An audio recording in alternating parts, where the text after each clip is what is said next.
নমস্কার বন্ধুরা, আর কে ব্লগে সকলকে স্বাগত জানাই।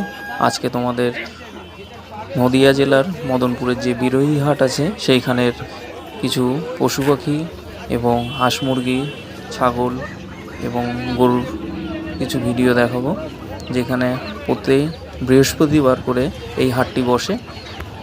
অসাধারণ কিছু লড়াইয়ের মুরগিও এখানে তোমরা দেখতে পারবে, আর বিভিন্ন প্রজাতির হাঁস মুরগি এখানে প্রচুর পরিমাণে ওঠে। তোমরা চাইলে এখানে মদনপুর স্টেশনে থেকে অটোতে করে তোমরা সকলে আসতে পারো এই বিরোহী হাটে। NH-12 পাশে এই হাটটি বসে, যেখানে প্রচুর পরিমাণের মানুষের সমাগম হয় এবং প্রচুর হাঁস মুরগির আগমন হয়। এখানে সকলে এখানে বেচা কেনা উভয়ই করতে পারবে।